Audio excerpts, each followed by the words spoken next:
yo quisiera comenzar, además de agradecerle su presencia, también agradecer al equipo completo de Acción Solidaria.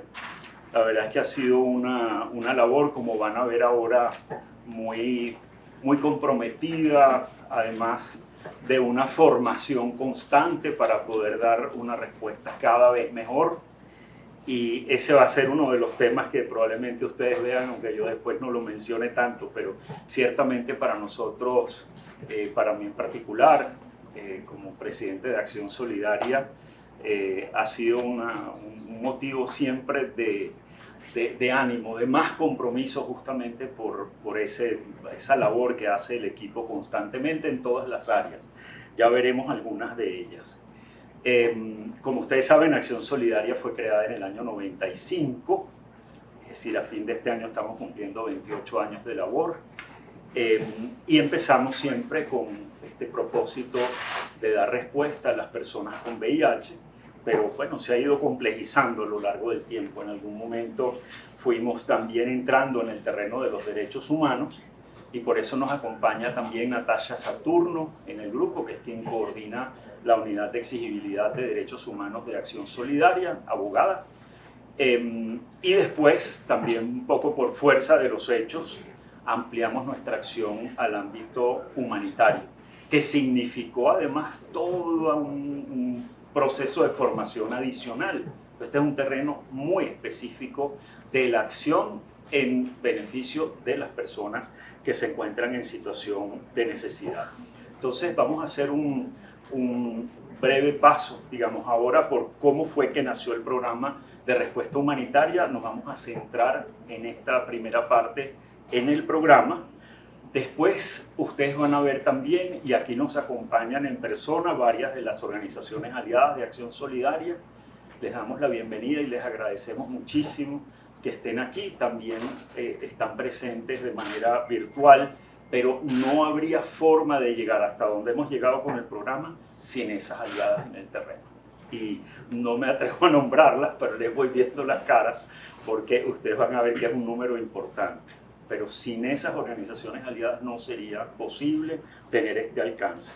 Y después, justamente como está Natasha con nosotros, vamos a presentar algunos datos sobre la situación crítica que está viviendo parte de la población, parte mayoritaria en términos de su derecho a la salud, y qué estamos encontrando y cómo estamos actuando en función de esos hallazgos que hemos ido haciendo. Entonces yo me voy a poner de pie para mostrarles parte de lo que ha sido el programa. Vamos a centrarlo, esta parte, en el alcance del programa de respuesta humanitaria en salud. Es decir, aunque tenemos, por supuesto, como decía, acción en el ámbito del VIH, esta es, digamos, donde vamos a centrar ahora esta primera parte de la presentación. El programa comienza, quizás algunas personas recuerdan, con esta protesta que fue grande, digamos, ¿no? En el año 2016, en la que participaron personas de todo tipo de áreas de la salud afectadas, personas con hipertensión, personas mayores, familias de los niños y niñas que han estado en el Hospital JM de Los Ríos. Sabemos la situación tan grave del hospital, y así también de otras áreas. Esto dio, y fue por cierto gracias a los medios, que aprovecho también para decir que de no haber sido por la difusión que tuvo esta concentración en medios internacionales, probablemente la respuesta no hubiera sido la misma.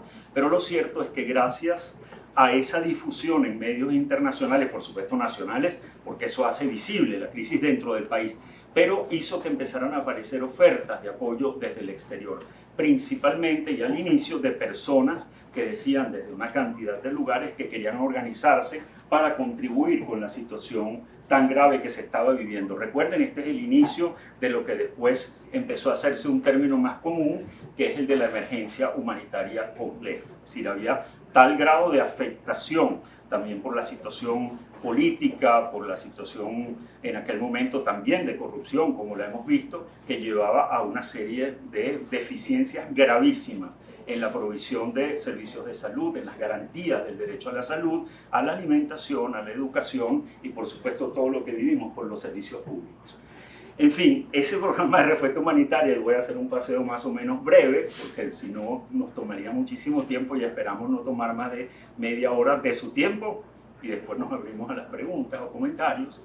Vamos a presentar entonces el programa de respuesta humanitaria en salud, que lo que hemos ido haciendo es ir, como decía, profesionalizando el trabajo y buscar maneras de que sea posible identificar dónde están las situaciones de problemas geolocalizadas en el país, y al mismo tiempo también esto nos ayudaría, por ejemplo, a ver las brechas, los estados menos servidos, y cómo es que podemos nosotros trabajar de una manera que sea posible, sabiendo lo que estamos haciendo, qué más habría que hacer, dónde habría que fortalecer.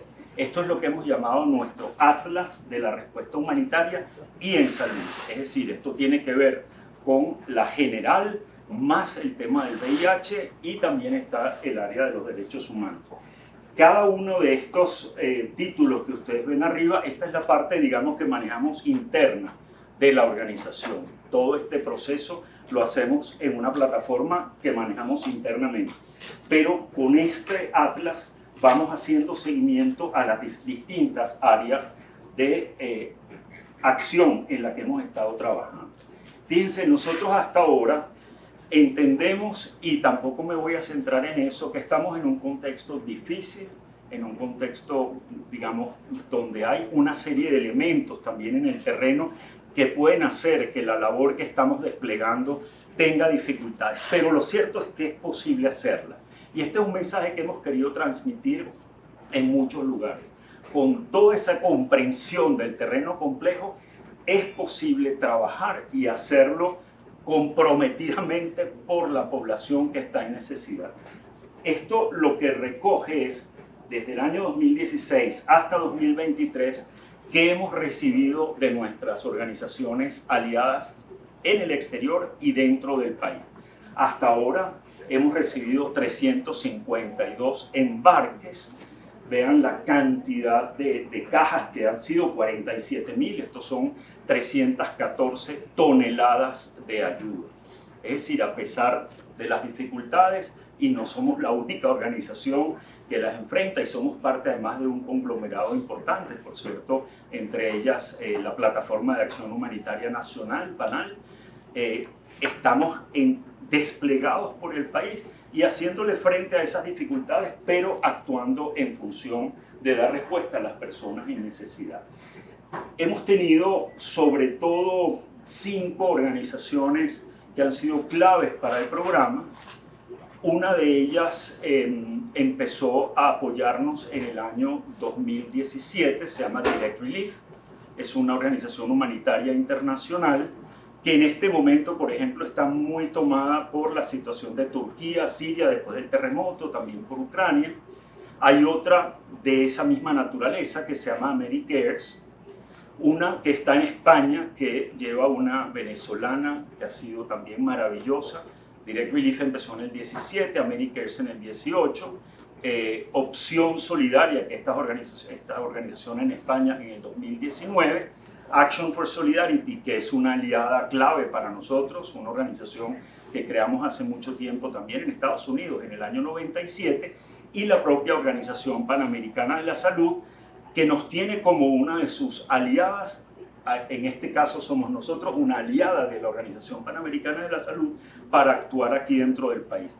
La OPS recibe y a través de nosotros hace llegar, y de la red que hemos ido creando, hace llegar insumos.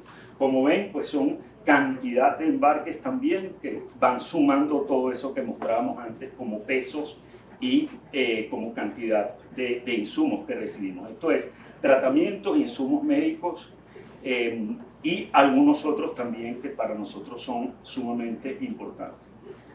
Entonces, aquí está ya en resumen lo que ha sido el conjunto de actores que hemos ido, o con los que hemos ido haciendo alianza. Por eso decía que agradecemos muchísimo lo que ellos han significado, estas organizaciones en el terreno, porque son las que han permitido que el programa tenga este alcance nacional.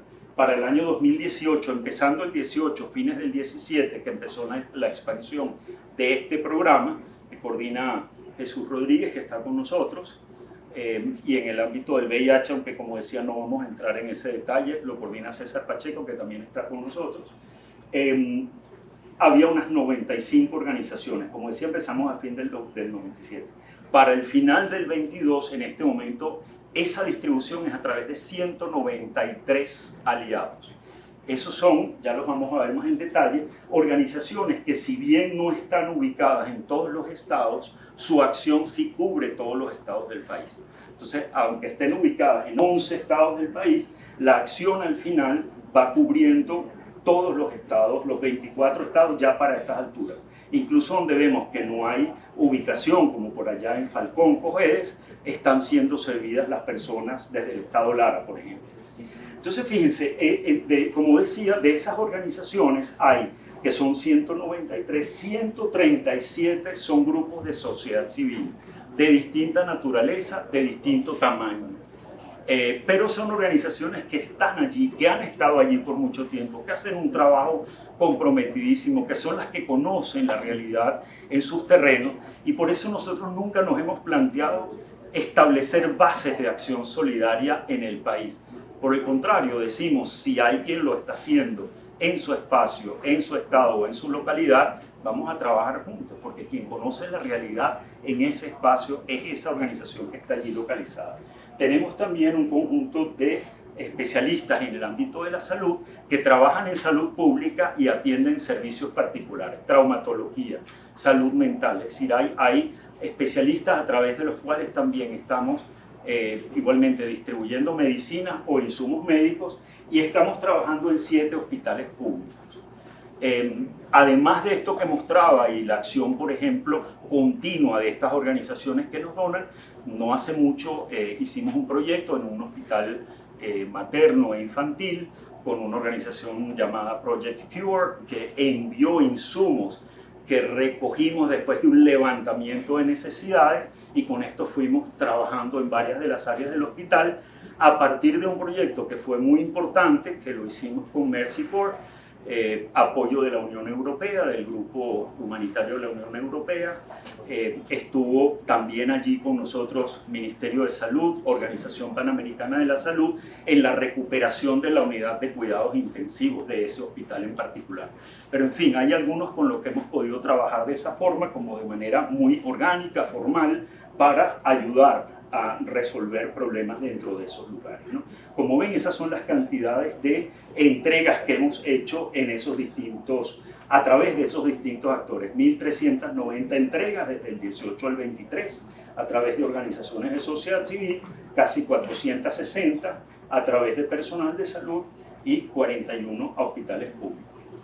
Aquí vamos a mostrar de ese grupo de aliadas de sociedad civil, de organizaciones, que son 137, una de ellas es nuestro propio centro de servicios comunitarios, es decir, esa distribución se hace también al propio centro de servicios de acción solidaria.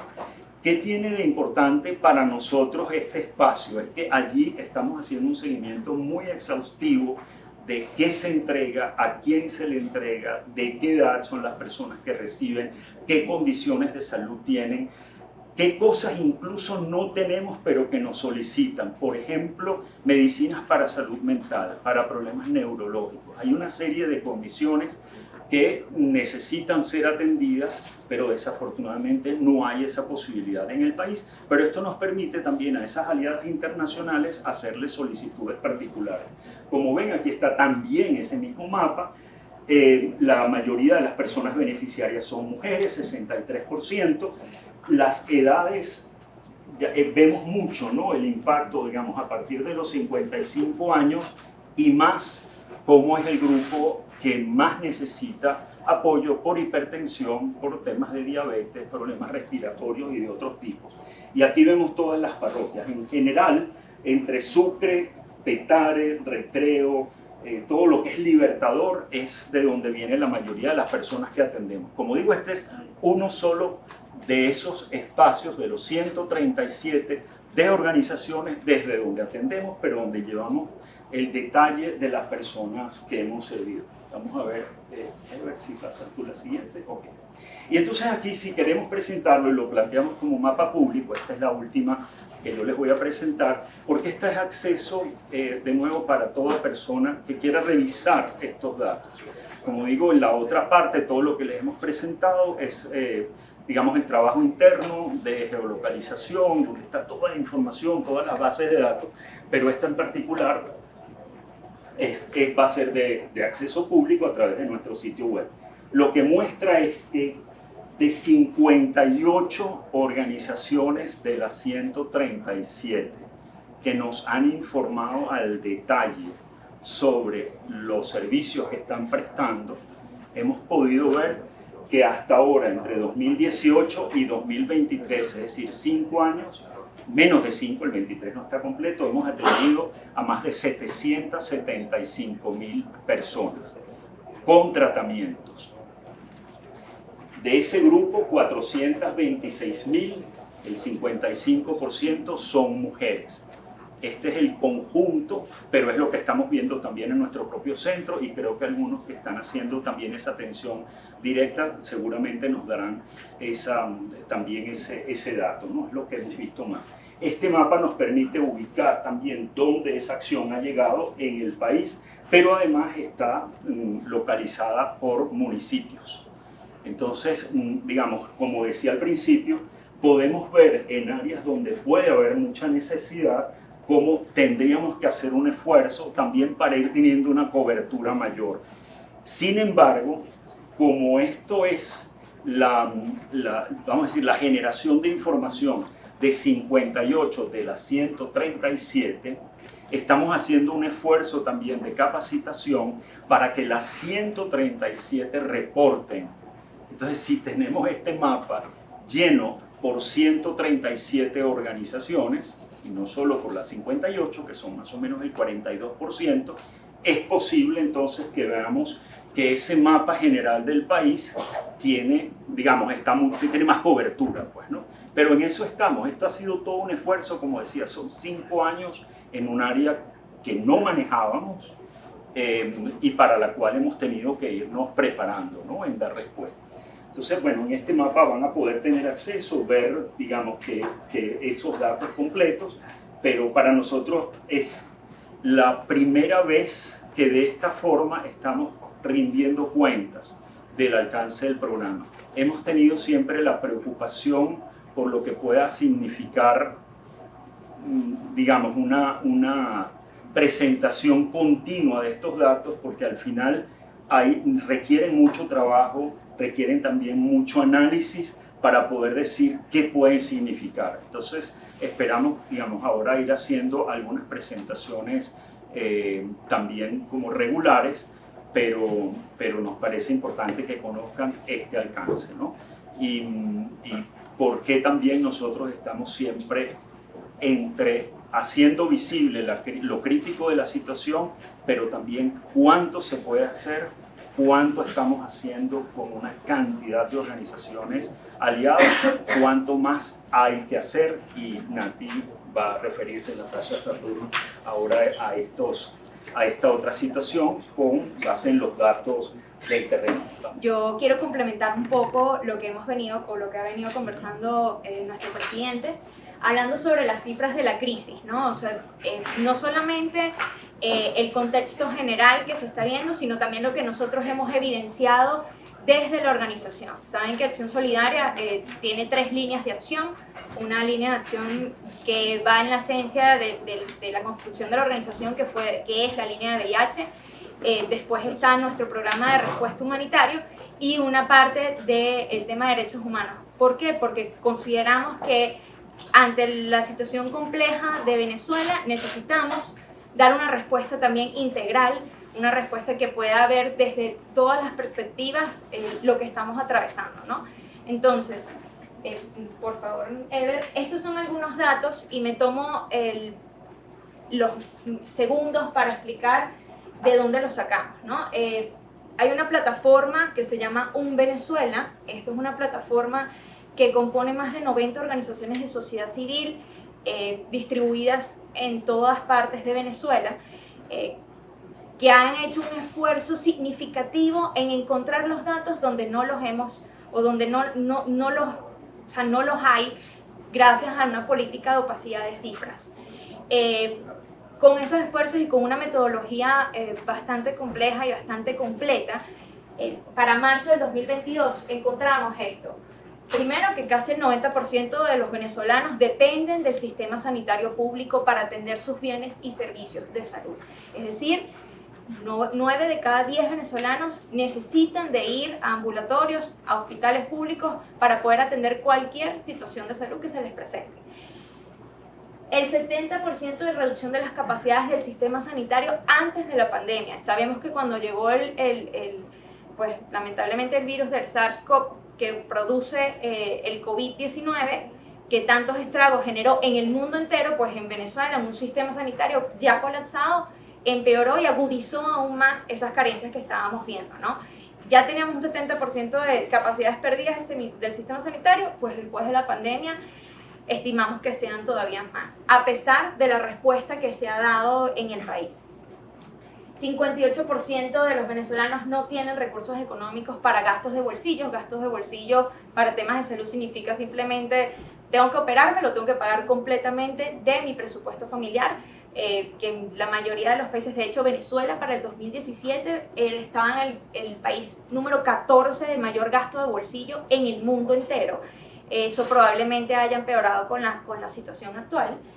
8,4 millones de personas de venezolanos tienen una situación de salud grave, 9,3 millones tienen algún tipo de problema de salud y no tienen acceso a medicamentos, 15,5 millones tienen problemas además de salud crónica que requieren de un medicamento constante para mantener una calidad de vida, y 57% de los encuestados en unos diagnósticos comunitarios que se llevaron el año pasado hablaba de la falta de ingresos para poder comprar las medicinas, y en general se priorizan otros rubros como alimentación antes de los medicamentos, ¿no?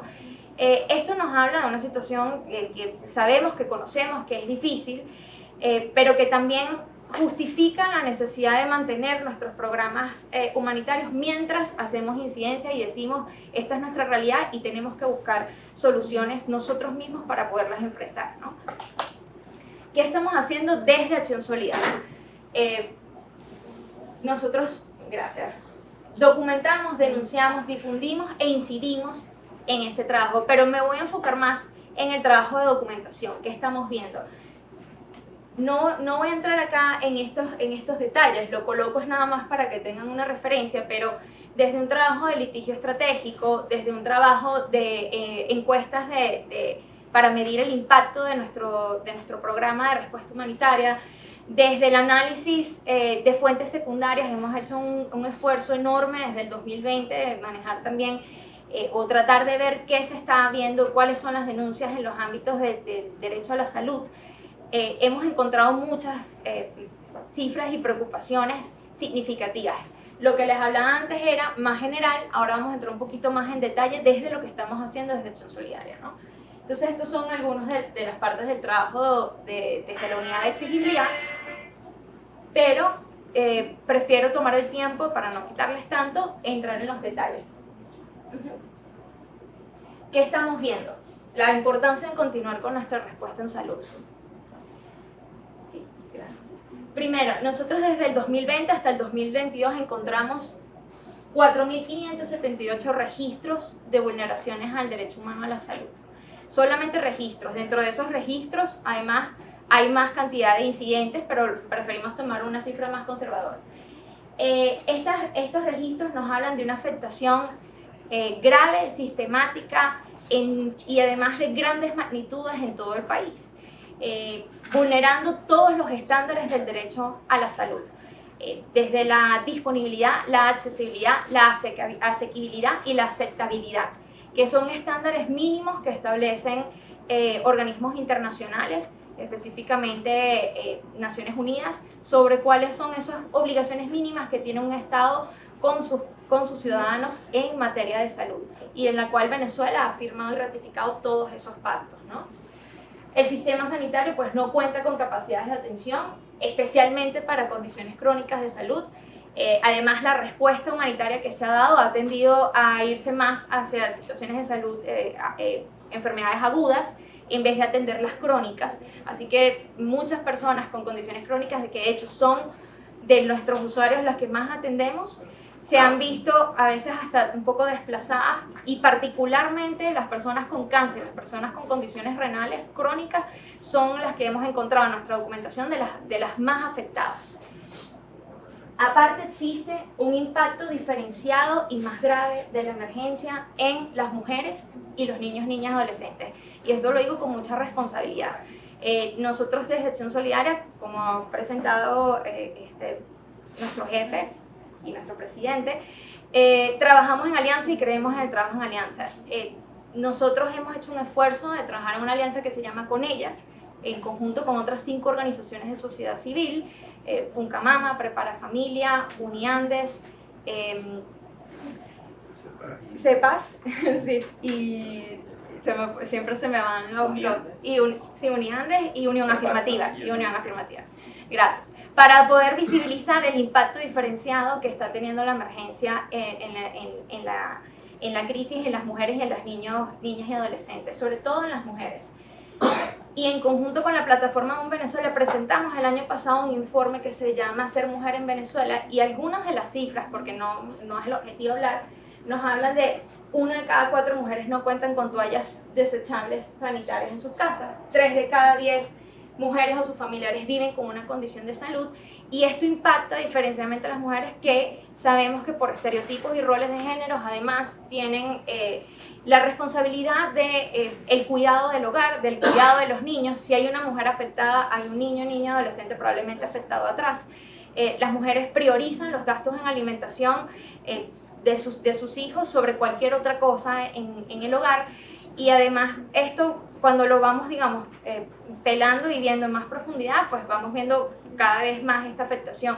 No tener acceso a productos de higiene menstrual les impide ir al colegio, al trabajo, aumenta las brechas de género, que son ya temas que además se discuten internacionalmente, pero que en el contexto de una crisis se agudizan, se agravan y a veces complica más esta situación. De hecho, nosotros en nuestros usuarios, que ya lo mencionaba también Feliciano, la mayoría de las personas que atendemos son mujeres, y son además mujeres de la tercera edad.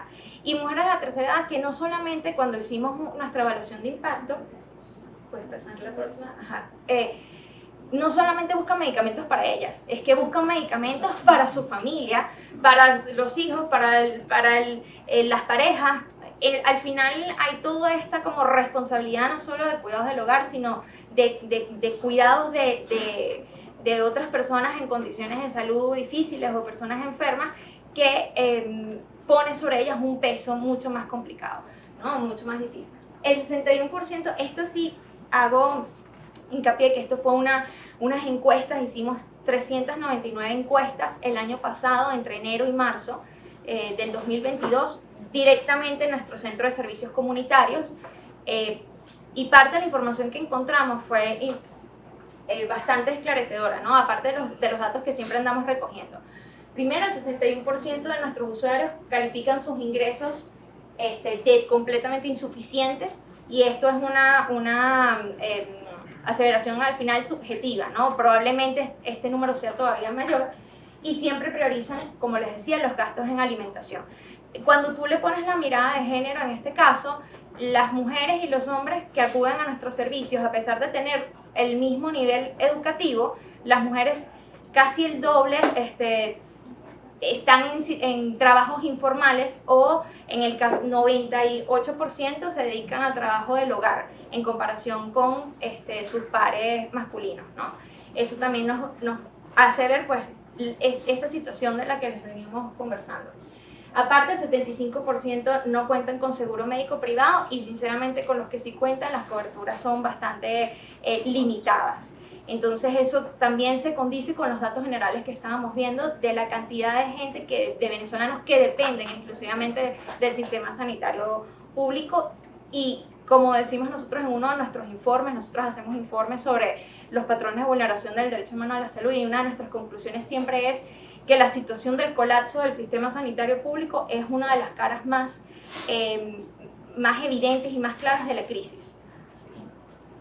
Además, 3 de cada 10 de nuestros usuarios tienen algún tipo de prevalencia de discapacidad, el 7% muestran incluso certificado del CONACYT. Eso nos habla de las poblaciones tan vulnerables que estamos atendiendo, personas con algún tipo de discapacidad, sobre todo cognitiva, nos llegan bastante a nuestras puertas. Y eso además, bueno, va teniendo un poco también los medicamentos que ojalá uno pudiera tenerlos todos, pero no los tenemos, y nos va mostrando esa necesidad de seguir trabajando. Medicamentos para condiciones de salud mental, medicamentos incluso para también cuando la gente convulsiona, ¿no? Anticonvulsivos particularmente son otros de esos medicamentos que son tan necesarios y que también muchas veces no nos llegan. Esto ya se les decía, la mayoría son mujeres y adultos mayores.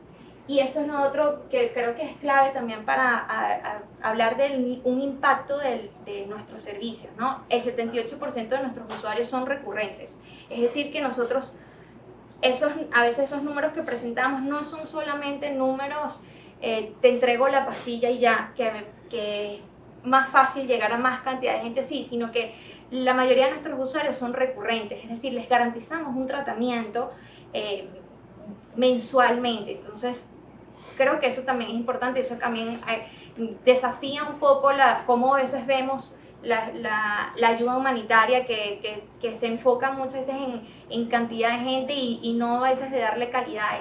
Es difícil porque además en una situación de tanta necesidad, pues todos estamos haciendo lo que podemos desde nuestra trinchera, pero sí pone de relieve la necesidad de continuar y de que hay gente que necesita de este apoyo, ¿no? Y por supuesto la mayoría y el servicio de Acción Solidaria, nosotros tenemos muchos servicios, pero el servicio más demandado es la entrega de medicamentos e insumos médicos, ¿no? El 76% viene por eso. Entonces, creo que con eso, o sea, mi interés era mostrar un poco de contexto, mostrar un poco de qué estamos viendo nosotros en terreno. No nos limitamos solamente a ayudar, creemos en que tenemos que documentar lo que está sucediendo y también tener un análisis objetivo de otros esfuerzos que se están haciendo y que están haciendo nuestros aliados para poder brindar no solo conclusiones que a veces son difíciles, sino recomendaciones a actores que son claves y que pueden hacer un cambio y que pueden generar un cambio. Porque al final algo y rescato lo que decía Feliciano antes de mí, es que a pesar de todo y a pesar de lo difícil, se puede trabajar, podemos llegar a más personas y se puede solucionar también las causas que están generando esta emergencia humanitaria compleja en la que nos encontramos, ¿no? Entonces, bueno, es imperativo que continuemos nuestra respuesta en salud y es imperativo que sigamos trabajando todos en pro de una solución. Entonces, bueno, con eso cierro mi intervención. Gracias. Bueno, Feliciano, tengo una pregunta. ¿Cómo se están preparando ustedes ante una ley de fiscalización y control de las distintas organizaciones no gubernamentales, tomando en cuenta todo lo que ustedes están haciendo y de desaparecer estas organizaciones? ¿Qué va a pasar entonces con la población venezolana, con esa población necesitada que ustedes han ayudado durante todo este tiempo? Gracias, Oliver. Mira, para nosotros, tanto esta ley de fiscalización como la ley de cooperación internacional, que se vienen discutiendo, como saben, una a través de la Comisión de Política Exterior y la otra, la de fiscalización, que es la reciente, ha sido planteada desde la Comisión de Política Interior, tienen elementos que realmente harían difícil, yo no diría imposible, porque siempre encontramos maneras de trabajar, pero muy difícil seguir llevando adelante esta labor. Son contenidos restrictivos respecto de las garantías de ese derecho a la libertad de asociación, que lleva a su vez, por supuesto, unido todo esto de lo que hemos estado hablando. Es decir, una vez que uno se conforma como organización, vas trabajando en todas estas áreas: educación, salud, alimentación, en el terreno humanitario, por supuesto, en la defensa y promoción de los derechos humanos, y otras también, porque aquí quedan afectadas una cantidad de formas de asociación. Lo que hemos estado haciendo es, digamos, ir analizando el marco, haciendo llegar nuestras observaciones. Vamos a seguir en eso. No hay manera, en el caso de la ley de fiscalización, incluso de hacerla operativa, porque un requisito de los que piden, ni siquiera voy a entrar en detalles, es de casi imposible cumplimiento, pero hace que entonces sea digamos, lo que se requiere para cumplir con un segundo requisito, y ese a su vez tampoco se puede cumplir. Es decir, es casi que al final una especie de círculo del que no se puede salir. Nosotros esperamos, reconociendo esta situación tan grave en el terreno humanitario, pero claramente, de nuevo, también con afectación en la promoción y defensa de derechos humanos y otras áreas del mundo asociativo del país, que esas leyes no avancen. Ninguna de las dos, y en todo caso la de cooperación internacional, que lo hemos planteado antes, que puede ser trabajable, no avance sin que sea trabajada para que esté acorde con los estándares internacionales del ejercicio del derecho a la libertad de asociación, que lo garantice como lo dice la propia Constitución. Entonces, al final, digamos, es un elemento más de este contexto del que estamos hablando, que es sumamente complejo, pero con el que tenemos que seguir, digamos, haciendo nuestras acciones de incidencia. Nati decía algo muy importante, y es que, y son parte de la raíz de la emergencia humanitaria compleja. Cuando se habla de ese tipo de emergencias es porque en el fondo lo que la produce es un tema de conflicto político. Y estos son elementos que forman parte de ese espacio digamos, de las no garantías al ejercicio de derechos, a temas que tienen que ver con eso, el Estado de Derecho en general, y sobre los cuales vamos a tener que seguir actuando. Si nuestro papel es hacerlo visible, tanto nacional, por supuesto, para hacer frentes comunes, como internacionalmente. Ya el alto comisionado, relatorías y otros actores han también planteado su enorme preocupación porque estas leyes, como están, avancen. Feliciano, tengo que preguntarte por el tema del VIH. Según los datos que ustedes han podido recopilar, ¿cuántas personas con VIH hay actualmente en Venezuela? Entendemos que es un subregistro, pero ¿cuál sería ese subregistro? ¿Y cómo está el tema de acceso a antirretrovirales, ¿no? También para Natasha sería esta otra, hablabas de 15 millones de personas con problemas de salud crónicos. ¿Cuál es esa enfermedad que pues, está apuntando, ¿no? En cuanto a ese problema de salud? Ahora le paso a Natasha. En términos de VIH, el programa que estamos llevando adelante tiene hasta ahora este mismo nivel como de alianzas. Estamos en 18 estados haciendo pruebas de detección, haciendo prevención, atención a personas que están en mayor situación de vulnerabilidad. Y sí nos preocupa muchísimo el hecho de que en Venezuela la labor de prevención recae en las organizaciones. Y esto sería más bien un esfuerzo que debería ser enorme del Estado, por supuesto en conjunto con las organizaciones, pero debería tener participación del Estado, como ha sido donde termina siendo exitosa la respuesta, y que, digamos, la prevención acompaña a la persona desde muy temprana edad y sea cual sea después el ámbito en el que se desempeña en su vida. En cuanto a tratamientos, ha habido una acción muy importante que comenzó por exigencia de las organizaciones de sociedad civil, entre ellas la Red Venezolana de Personas con VIH, y que hizo que el Fondo Global para VIH, Tuberculosis y Malaria considerara a Venezuela como elegible para recursos del fondo. No era un país elegible hasta el año 2018. Ese esfuerzo, que además después, por supuesto, incluyó a la Organización Panamericana de la Salud, el Programa Nacional de VIH y SIDA, Sociedad Venezolana de Infectología, también activistas aliados que están en el terreno internacional. Eso llevó a que se hiciera un plan que permitió recibir recursos para tratamientos en el año 19, 20 y 21.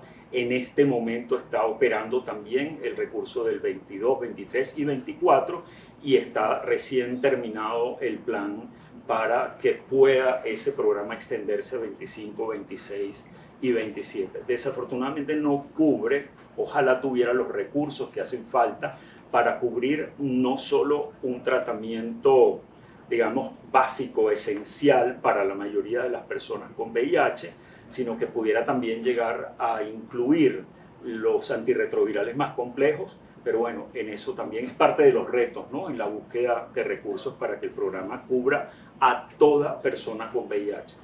El subregistro siempre ha estado allí, en Venezuela no se ha hecho nunca un estudio nacional de prevalencia en el terreno, de manera que los datos que podamos tener probablemente siempre tendrán algún subregistro, pero en principio por lo menos poder llegar con tratamiento a esas cerca de 70.000 personas diagnosticadas sería imperativo, pues, ¿no?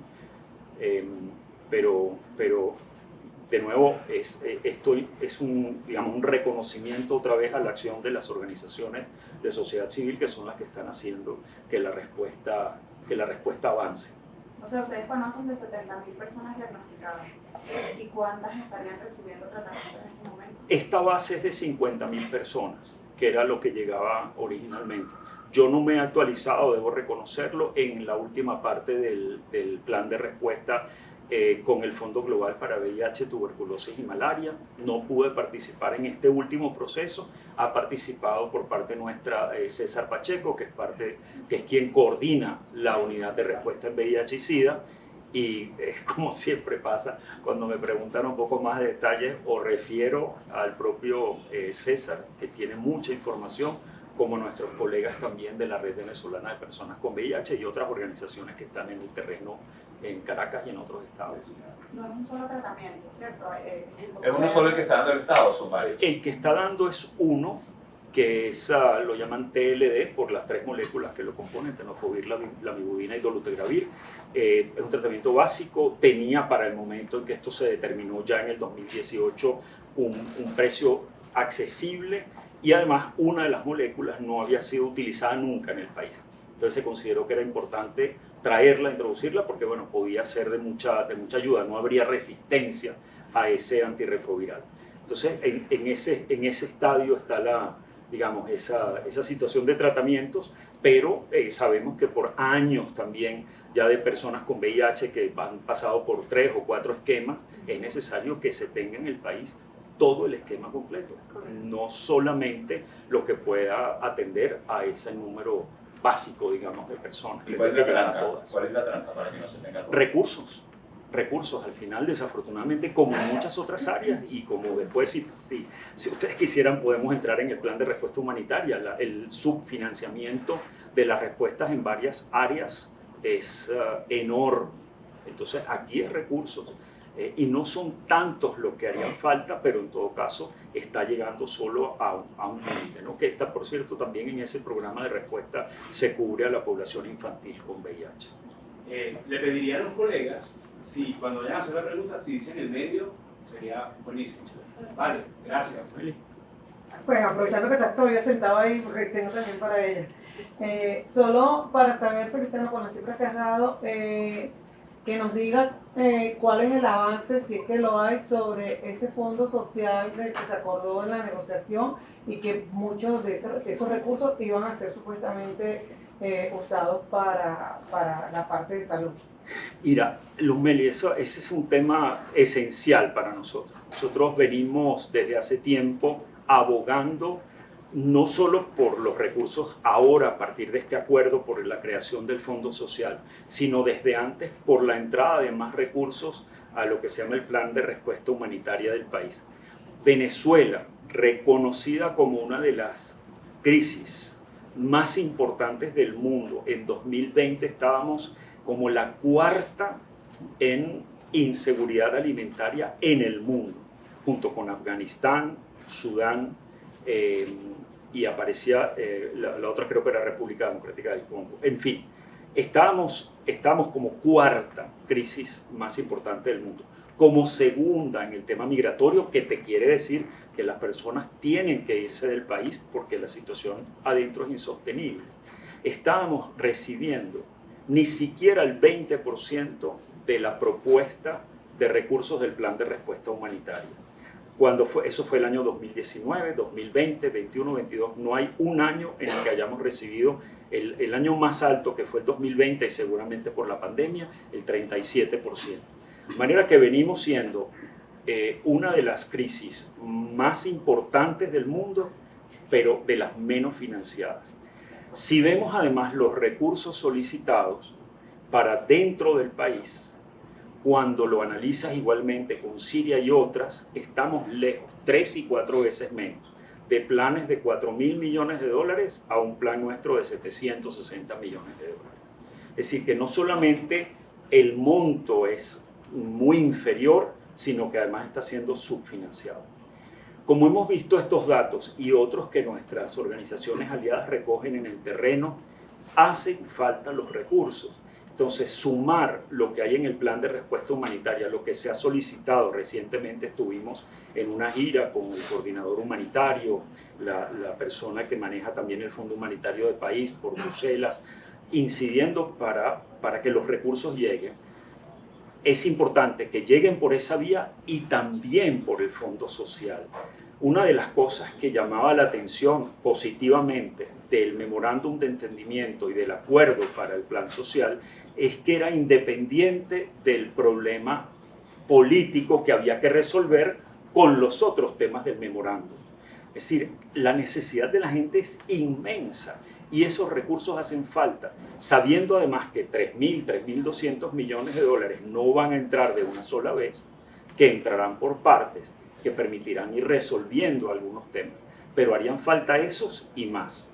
Entonces, ¿qué hemos escuchado? Y ojalá que sea así, que si no es posible mover los fondos para el Fondo Social completos o parte de una vez, por lo menos que se haga inversión directa a través de la Organización Panamericana de la Salud, del Programa Mundial de Alimentos, que implicaría entrar en escuelas y atender a niños, niñas en situación de necesidad nutricional y por supuesto después lo que eso significa en lo alimentario.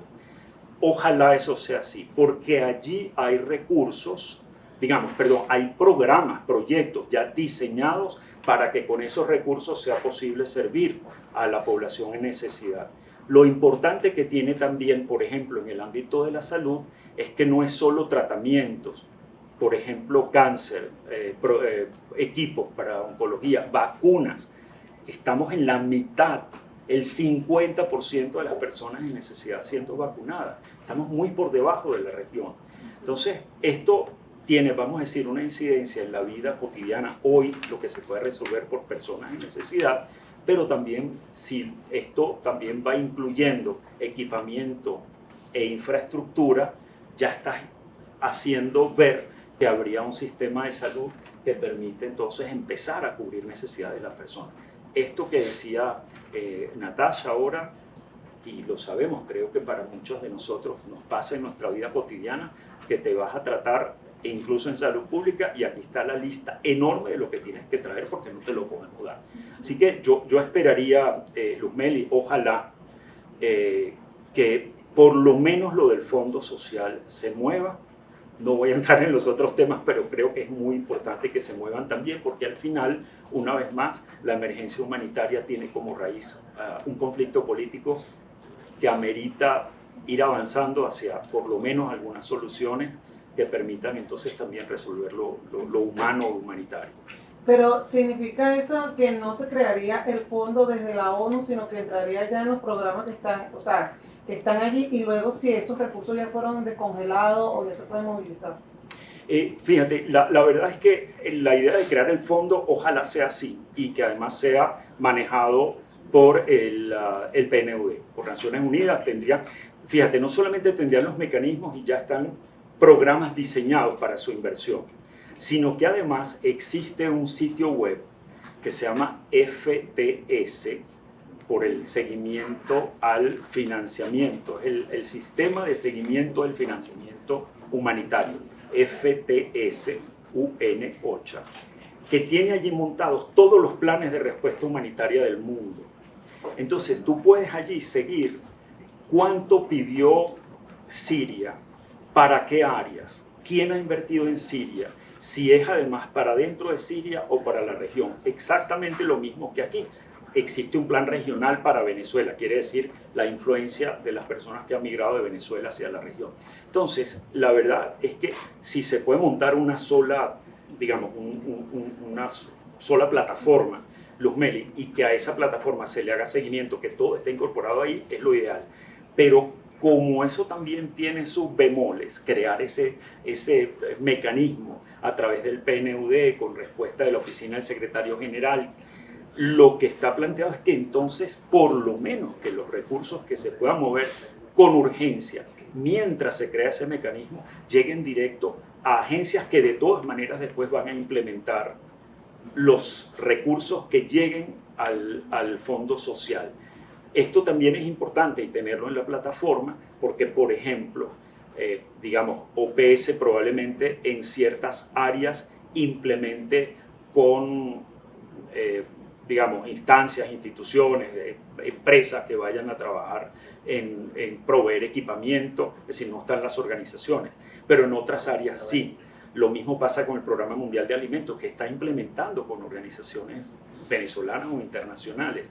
Entonces, todo eso debería entrar en aras de que haya transparencia a esta plataforma pública y que sea posible para cualquier persona hacerle seguimiento. Ese sitio web, como digo, FDS OCHA, UN OCHA, es de acceso público completamente. Es lo que me permite decir por eso que hemos tenido uno de los planes de respuesta humanitaria desde el 19 hasta acá menos financiados en el mundo. Buenas tardes, perdón, buenos días. Mi nombre es María Josefa Maya Runrunes. Muchísimas gracias por el balance. Tenía dos preguntas para ustedes. La primera es que mencionan que de 21.378 beneficiarios, 17.062 están enfocados en Caracas. ¿Eso es porque su sede está basada en la capital o por una razón diferente?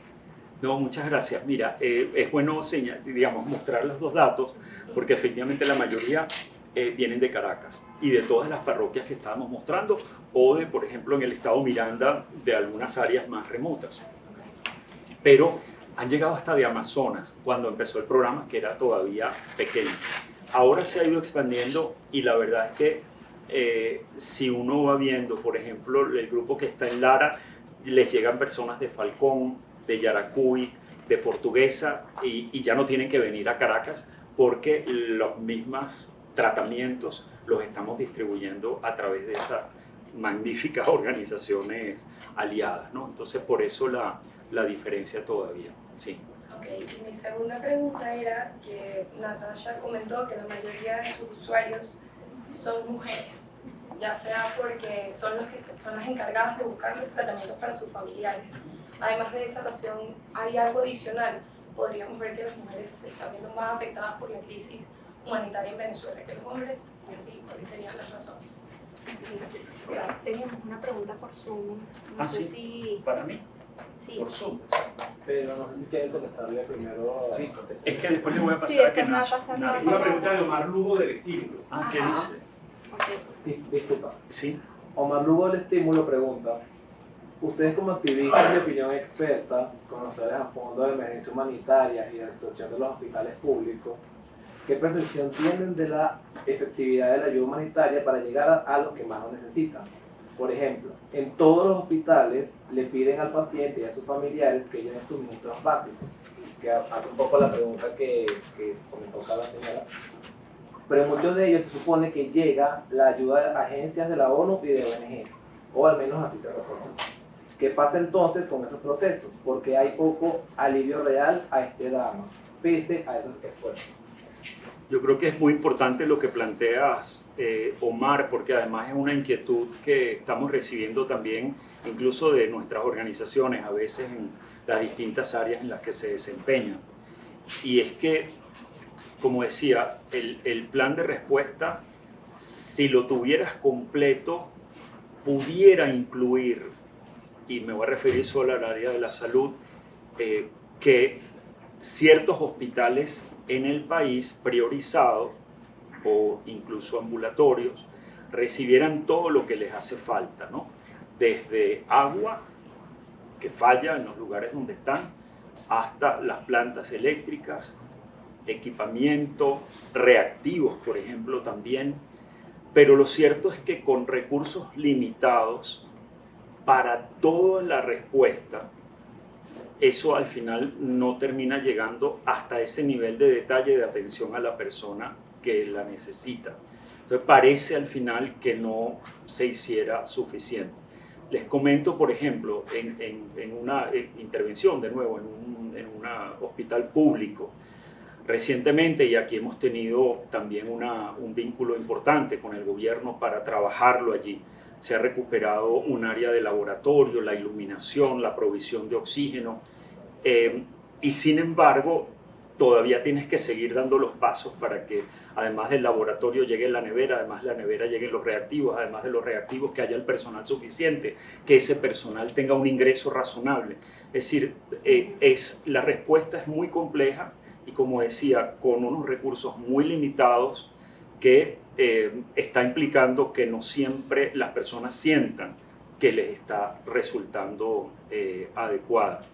En esto, la verdad, Omar, otra vez con la pregunta, como digo, se pueden ver detalles de la respuesta en esta plataforma, pero quisiera uno todavía llegar a que haya más información y más detalle para ayudar a vencer esas dudas que hay sobre cómo es que se está invirtiendo la ayuda humanitaria y cómo además qué se está priorizando. No hay manera en una afectación tan grande, otra vez Nati nombraba un Venezuela, los datos de la plataforma nos hablan de casi 19 millones de personas que agotaron medios de vida, que están en necesidad de asistencia. Es un número inmenso y no hay cómo en este momento todavía darle toda la respuesta que necesitarían, por lo menos en las áreas esenciales, y que además evitaran que más personas salgan del país. Todavía, tanto por un Venezuela como por otros datos y recientemente hubo una publicación sobre esto, la intención de salir del país es de un número muy importante. Así que, digamos, creo que lo seguiremos viendo mientras no haya posibilidad de dar soluciones urgentes, inmediatas en materia humanitaria, con los recursos que hacen falta, en las áreas que hacen falta, pero también ir avanzando, ojalá, sabemos que en tiempos distintos, pero en las respuestas políticas que también permitirían, digamos, darle una solución de más largo plazo, estructural, al país. Bueno, yo recogí dos preguntitas que ya habían hecho, aprovecho de contestarlas rápidamente. Sobre los 15 millones de personas con condiciones crónicas de salud, las que están liderando pues son la hipertensión y la diabetes, y eso se explica fácilmente. O sea, si no tenemos cómo responder, si nuestro sistema sanitario está colapsado, pues menos todavía van a haber algún tipo de política de prevención de este tipo de condiciones, que además se sabe que en muchos casos se desarrollan, no necesariamente son genéticas, y además están vinculadas con una buena alimentación, una alimentación balanceada, y sabemos que si tenemos un grupo importante, millones de personas en inseguridad alimentaria, incluso creo que eran como 9 millones por el Programa Mundial de Alimentación solamente, que lo establecían, y la dependencia además que existe de los programas gubernamentales como las cajas CLAP, que sabemos que tampoco cumplen con los valores nutricionales, pues difícilmente estas cifras vayan a disminuir, ¿no? Pero yo aprovecho de hacer hincapié, porque dentro de todo, bueno, son condiciones crónicas que se pueden complejizar mucho, pero hay las que están en situación, o las personas que están en una situación todavía de mayor gravedad son aquellas que tienen cáncer, que tienen una condición renal crónica, quienes tienen VIH, que además muchas veces se suma a la hipertensión y a la diabetes, ¿no? Porque encontramos entonces una misma persona afectada por 2 y 3 condiciones crónicas de salud. Eso lo hace pues, su calidad de vida mucho más complicada. Las personas con hemofilia, personas con esclerosis múltiple. Recientemente incluso sacamos un resumen sobre niños, niñas, adolescentes con fibrosis quística, gracias, verdaderamente dramático, ¿no? La situación. Pero sí, las que están liderando sin duda son la hipertensión y la diabetes. Y sobre por qué consideramos que atendemos, o qué es lo que está haciendo que atendemos a más mujeres en nuestro centro de servicios comunitarios, yo, digamos, de un análisis que hemos hecho, creo que está muy vinculado a los temas de estereotipos de género. O sea, las mujeres tienen las mismas condiciones de salud que los hombres. Por supuesto, hay algunas que varían, pero al final son ellas quienes se hacen cargo de la responsabilidad de salud de ellas y de su grupo familiar. Entonces son ellas las que retiran los medicamentos, como les decía, para los esposos, para los papás, para los hijos, sí, entonces además y tenemos casos y lo hemos visto de abuelas que vienen y entonces retiran el medicamento para los niños, para los nietos, y que además los están cuidando porque los hijos están fuera del país tratando de mandar insumos, están buscando medicamentos. Entonces también, porque además las mujeres suelen hacer como más comunidad, entonces buscan para la vecina, buscan para el otro familiar, la prima, ¿no? Hay como una cuestión de cuidado, de rol intrínseco de la mujer como cuidadora.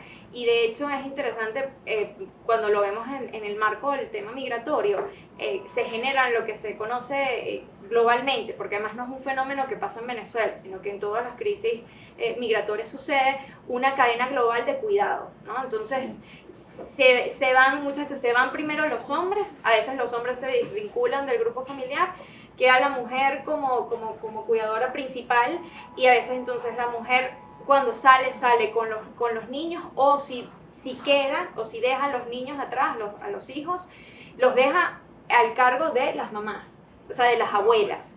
Entonces es una carga adicional, desproporcionada, que no se toma en consideración y que dificulta muchísimo entonces la disminución de la disminución de la brecha de género y del acceso a oportunidades para trabajo, para empleo formal, porque no es lo mismo salir uno solo a ver cómo resuelve cuando tengo que pensar en, digamos, tengo que mandar o tengo a los chamos conmigo, disculpen a veces el lenguaje coloquial, pero es que es así y es cercano y lo estamos viviendo, y probablemente en nuestras familias también hemos visto este fenómeno ocurrir, ¿no? Entonces por eso consideramos que estamos atendiendo más mujeres, no necesariamente porque nuestras mujeres se nos estén enfermando más, sino porque precisamente ellas entran dentro de estos estereotipos claros, ¿no? Y hay veces que utilizan la palabra de forma equivocada, matriarcado, en Venezuela, para describir que muchas veces las mujeres son como las jefes del hogar. La palabra matriarcado tiene otras connotaciones muy diferentes, pero sí es cierto que en Venezuela normalmente las familias son lideradas y establecidas por mujeres. Entonces, aparte de toda esta responsabilidad, también son quienes se encargan, y en nuestras investigaciones y con las investigaciones con Venezuela lo hemos visto, son quienes buscan el alimento, buscan digamos, los ingresos, buscan el agua, o sea, son quienes se encargan pues de la mayoría de las responsabilidades del hogar. Una segunda, las perspectivas que tiene Acción Solidaria para la atención en 2023, hemos visto un agravamiento de la situación económica y si creen que esto va a incidir también en la respuesta que puedan dar. Ya hablaba Feliciano sobre la poca disponibilidad de donaciones que hay para tener el plan de respuesta humanitaria de la ONU, si esto también va a incidir en el trabajo que hacen las organizaciones. Sí, no sé si usted quiere responder eso. Ok, no, sin duda, digamos, ¿qué pasó? Para que también la anoten. Ajá. Ali Daniels, de Acceso a la Justicia, envió una pregunta que dice: ¿se puede separar lo humanitario de los derechos humanos? ¿Son temas diferentes y separables? Sí, nos hace mucho esa pregunta. Ok, sobre la disminución de las posibilidades de recursos, sin duda los fenómenos, al final somos un mundo globalizado, ¿no? Entonces los fenómenos globales que estamos viendo, y creo que lo explicaba muy bien el jefe, nos inciden y nos afectan. Sin embargo, cuando uno hace un trabajo de incidencia, sí es sorpresivo encontrar, es difícil a personas que están fuera de Venezuela, e incluso venezolanos que tienen mucho tiempo fuera del país, entender lo que estamos atravesando. O sea, cuando tú hablas con alguien que está objetivamente fuera un extranjero, parte de la comunidad internacional, representaciones diplomáticas, no entienden cómo Venezuela, o sea, cambiar esta narrativa de Venezuela, país petrolero, de muchos recursos naturales, ¿sabes? En una situación de crisis es complicado, es muy complicado porque además nosotros, lo más dramático, hay otros países en situaciones muy delicadas, muy complicadas, pero siempre han venido de una situación difícil que a veces se agrava, a veces mejora un poco, pero Venezuela venía de una situación relativamente estable, de hecho incluso bastante buena, y vino una debacle muy marcada, es como lanzarnos de un abismo, ¿no? Entonces cuando tú ves esa comparación es complicada de desmontar esa narrativa, y yo creo que eso ha afectado sin duda o afecta directamente el hecho que Venezuela, siendo una crisis que es, con los datos que tenemos, que además ha sido difícil de conseguir, igual sigamos siendo una de las crisis más subfinanciadas del mundo. No sé si, y para responder a mi querido colega Lee Daniels, a quien le mando muchos saludos, ¿se pueden separar los derechos humanos de la acción humanitaria?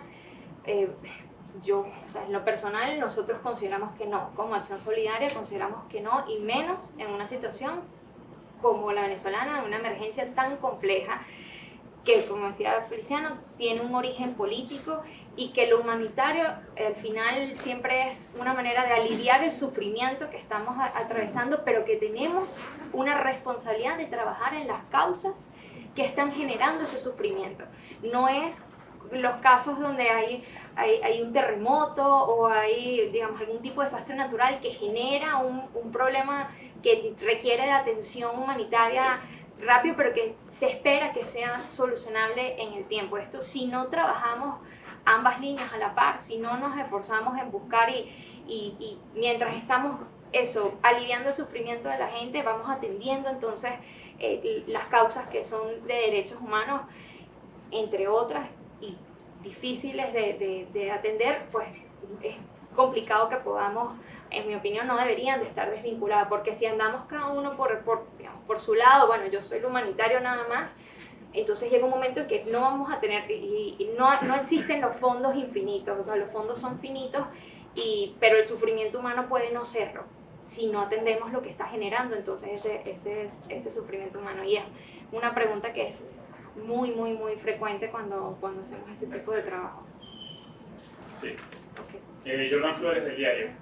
Hace un momento mencionó que el 76% de los usuarios que acuden lo hace precisamente por el servicio de medicamentos, y casi todos de manera muy recurrente. Sí. Esto nos indica que todavía persiste una fuerte restricción de la mayoría de las personas para acceder a los medicamentos. Sí.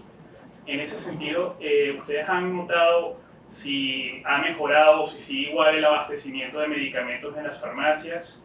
Y con el panorama de contracción económica que se viene para este año, si temen que se pueda volver a agudizar el desabastecimiento como hubo en los años de mayor escasez. Ok.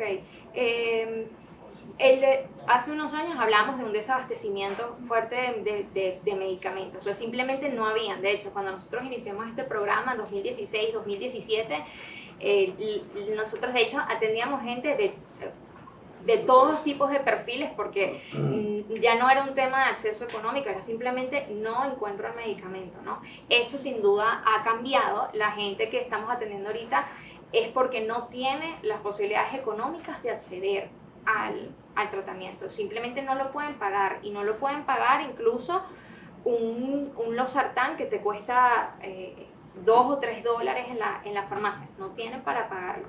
Y si tienen algunos tipos de ingresos, es más, la mayoría de nosotros en nuestra evaluación de impacto verificamos que la mayoría de las personas que atendemos pues dependen de una...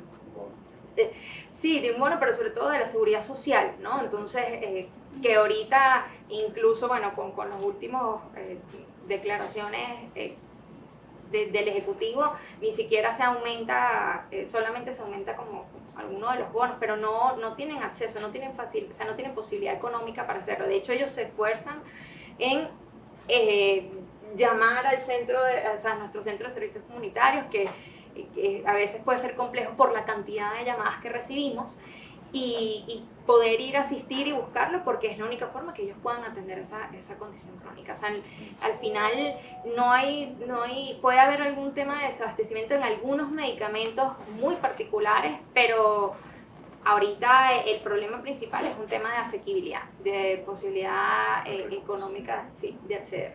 Y la otra pregunta que hacías era... Si tememos que con la contracción vuelva a haber desabastecimiento, porque ya hay reportes en redes sociales de que algunos medicamentos están empezando a escasear o están llegando de calidad bastante dudosa. Sí, bueno, digamos, no es nuestra área de experticia, la verdad, pero no me extraña o sea, es que no creo que llegue al nivel de desabastecimiento que tuvimos hace unos años, porque también había un tema de restricción o sea, sí, de importación, y también de la moneda. También ahorita sabemos que usamos mucho el dólar como referencia. En ese momento era completamente ilegal, entonces creo que eso facilita que se den estas importaciones, pero sin duda con la contracción económica que estamos viendo ahorita es muy probable que empiece otra vez a haber desabastecimiento de medicamentos. Capaz no los medicamentos más frecuentes o más demandados, pero sí en algunas áreas sin duda los va a haber. ¿Puedo hacer otra pregunta? La región que tiene más demanda y que ustedes quizás no han podido llegar, no han podido cumplir con esa demanda. La verdad, Oliver, por el programa hasta ahora es donde hay servicios que dan organizaciones que están allí, pues, ¿no? Entonces, digamos, la necesidad está del mismo nivel en los distintos estados. Sí tenemos algunas imágenes, por ejemplo, de donde tenemos más atención, pero no podríamos decir que es porque allí es donde más hace falta, sino porque también es donde hay más capacidades locales a través de las cuales trabaja nuestro programa. Pero sí es cierto, por ejemplo, que de haber trabajado con entrada incluso hasta zonas muy remotas en el estado Bolívar, en la zona del Alto Caura, en algún momento con la llegada de la pandemia que se prohibieron los vuelos, no solamente para llegar a las bases donde llegábamos al principio, sino también para seguir después, digamos, tierra adentro, eso se interrumpió. Y allí hay necesidades inmensas, tanto de medios de vida como de medicinas y otros insumos que les hacen falta a población indígena en esa zona, de nuevo, de la cual tenemos información porque una de nuestras aliadas tiene su base allí y siempre nos está diciendo: no olviden a la población indígena, no olviden a los pueblos indígenas, pero esto también, digamos, va ocurriendo en otras áreas digamos, remotas, ¿no? Donde a lo mejor la concentración de personas no es alta, pero la necesidad es absoluta. Muchísimas gracias. Gracias de nuevo y nada, estamos aquí de todas maneras pendientes para seguir conversando y después compartir algo de estos datos igualmente con ustedes. Gracias por haber venido, por seguir apoyando. Sí. Ay, los de Zoom están por aquí. Muchísimas gracias también a las personas que están en Zoom por habernos acompañado y seguimos en comunicación.